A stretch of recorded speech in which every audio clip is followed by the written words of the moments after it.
So when it comes to gaming, for me personally, the first system I was actually introduced to was the Atari 2600, which I had a whole lot of fun with. I had one, but the system that really got me into gaming was the NES, the Nintendo Entertainment System.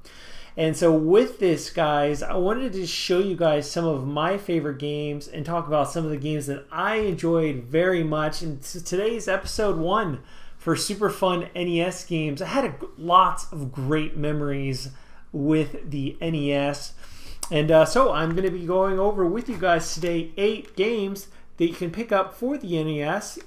Make sure I didn't forget any. Yeah, we've got 8 right there. 8 games that I think are really fun and I think you guys will enjoy. If you've been interested, if you've got an NES, or if you're thinking about getting an NES, I'm going to go over some titles I think you guys should definitely check out. So with that being said, let's go ahead and get started, shall we, with the first game, and that is Double Dragon 2: The Revenge. One of the things that was added to this one that I think desperately they needed it in the first title. I was excited when the first Double Dragon game was released on the NES because I love this game in the arcade. I love Double Dragon in the arcade. But the first Double Dragon title that was on the NES was only one player at one time. You had to kind of switch off with your friend if you wanted to, both of you play. And, in the arcades, the first Double Dragon game was 2-player. And I believe, my friend had Double Dragon for the Sega Master System, and I'm pretty sure that was 2-player. And that was amazing. You're playing this game with your friends over, you need a 2-player game. And Double Dragon 2: The Revenge is, oh man, it delivered with 2-player action fun, brawling fun, which is so awesome. My favorite level in Double Dragon 2 is actually a pretty brief level, but in honor of Arnold Schwarzenegger of Get to the Chopper. It's this small little area. You're inside of a helicopter or chopper, and the door on the right keeps opening. You're like, oh, the door's opening. What's the big deal? Well, the thing is if you get too close to that door, you'll get sucked out and you'll lose a life. But that could also work with when you're pounding and bashing in the heads of your enemies. If you can somehow hit them or make them move close to the door, they will get sucked out. But yeah, I love this game, Double Dragon 2: The Revenge. And if I were to choose between the first one or this one, I would definitely have to go with Double Dragon 2, mainly because it's got that 2-player option. They can play 2 players at the same time. Just such a great game. Next up is one of the new terms of classics in gaming. It really doesn't get much better than this, and that is The Legend of Zelda. So this one really caught me off guard as a kid because, I was introduced to the Nintendo with, Duck Hunt and Super Mario Brothers, and I remember seeing one of my friends playing this. It was a while before I had an NES.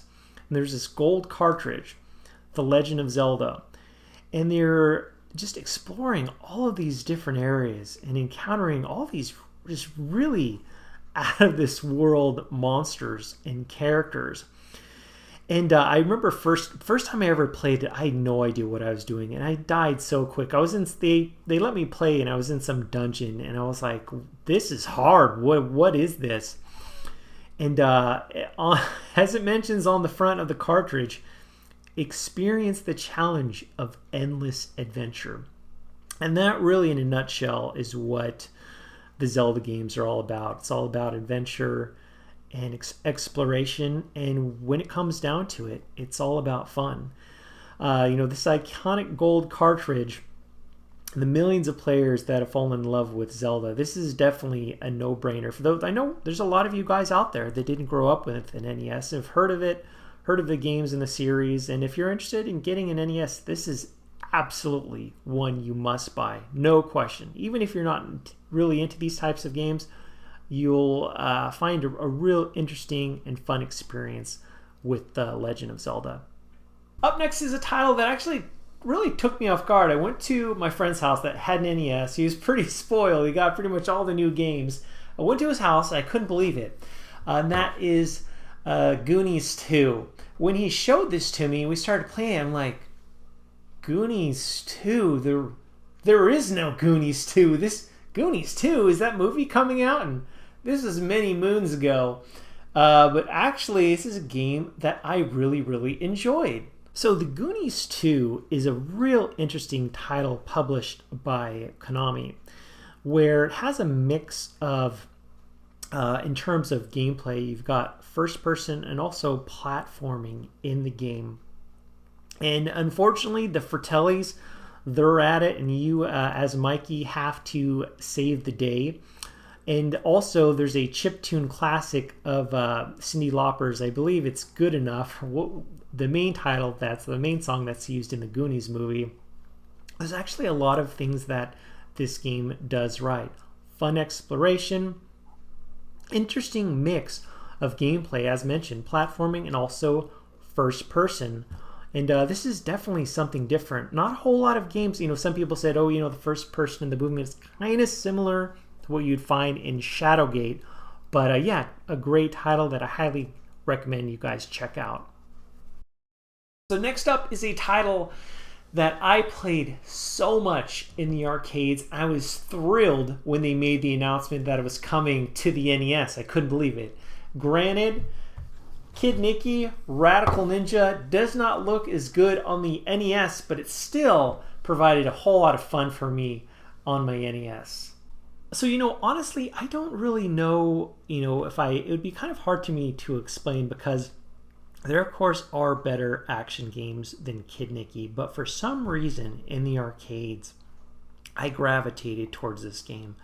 It was very, very challenging. I don't know, I liked the colorful levels, and that's what I would have to say. It was super, super difficult, and that carried over with the NES version. Just a fun action game. Each level, you'll be treated with a very difficult boss. And I don't know, this is a game that I guess at one point there's some nostalgia, but at the same time, I had a lot of fun with the gameplay.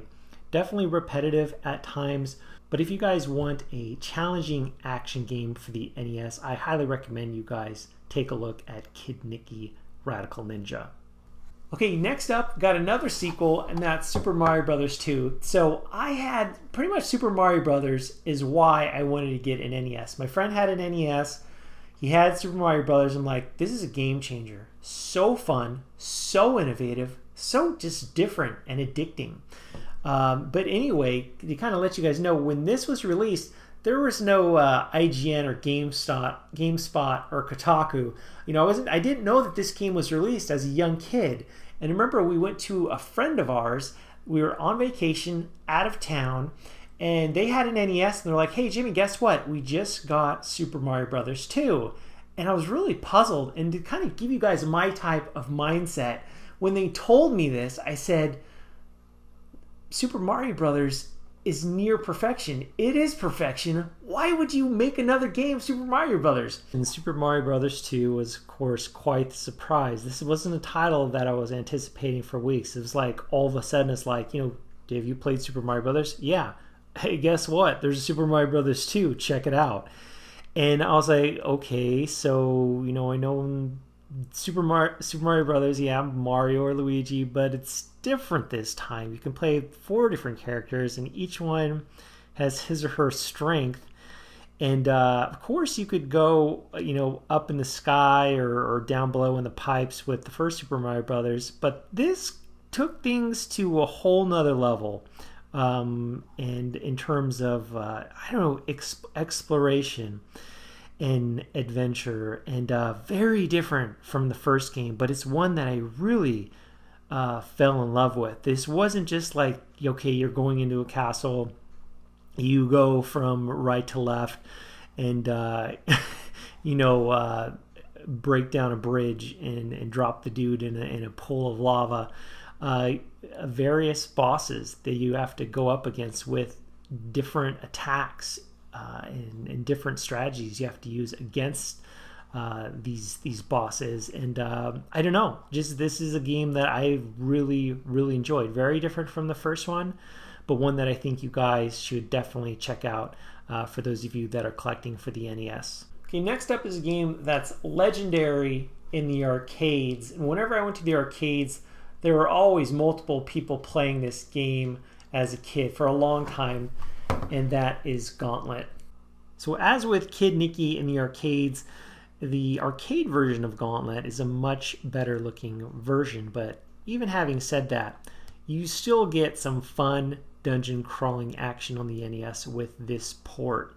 You have multiple characters to choose from. You could be played in 1 or 2 players, and this is a game where at times can be very, very challenging, where hordes and hordes of monsters and creatures are coming at you, and literally northwest, east, south, all these different directions, and you're just trying to survive. And it can be just very fun and addicting gameplay when that takes place, especially if you've got a second player or friend that you want to bring along for the ride. This is definitely, guys, one that I recommend for fun dungeon crawling action. Okay, so next up is a game that is legendary. There's a couple of them on the Nintendo, but you have Super Tecmo Bowl. This is a game that I put countless hours on, and I had a whole lot of duels with my friends.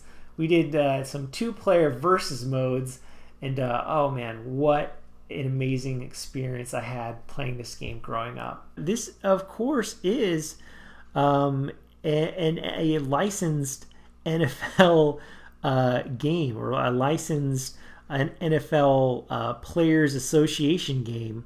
Where you've got legendary players from the NFL, and the funny thing is that when the first Tecmo Bowl was released, the developers for this game had such they pretty much believed that Bo Jackson had godlike powers because it translated to the game. I remember I had always played against my friend, and he would always pick the team that had Bo Jackson.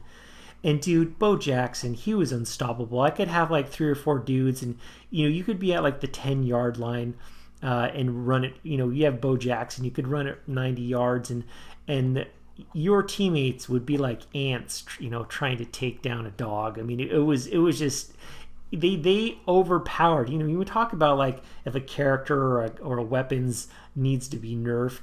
Bo Jackson was that player, but fortunately for my friend, there was no patch or update that was applied to the NES, so Bo Jackson was not nerfed, at least in the first Tecmo Super Bowl game. But yeah, Tecmo Super Bowl continues on, carries on with the fun of football.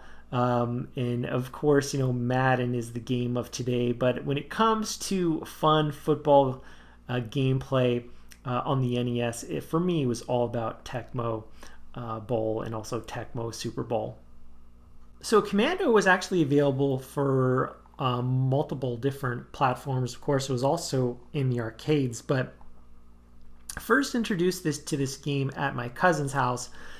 And man, you want to talk about, today you've got challenging games, but man, I just remember dozens and dozens of soldiers coming at me at all different directions. They're shooting bullets at me. They're lobbing grenades at me. They're hiding behind sandbags or areas that's difficult for me to attack them. And there really is, even though you're heading up north to complete each level, each stage, there actually is some nooks and crannies, areas that you'll get to explore with Commando, and I've got really fond memories with this game, and it's just one that I really had a whole lot of fun with.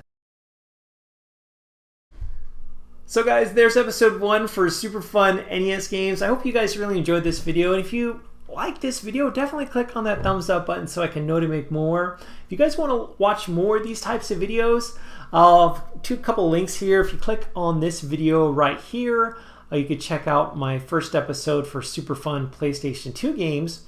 And if you click on this video right here, you can check out my latest episode of super fun PlayStation 4 games. And guys, if there's any other type of retro consoles or consoles you want me to do these types of videos for, definitely leave a comment in the section below. But as always, guys, thanks so much for watching, all of your support. I really do appreciate it. I'll talk to you later.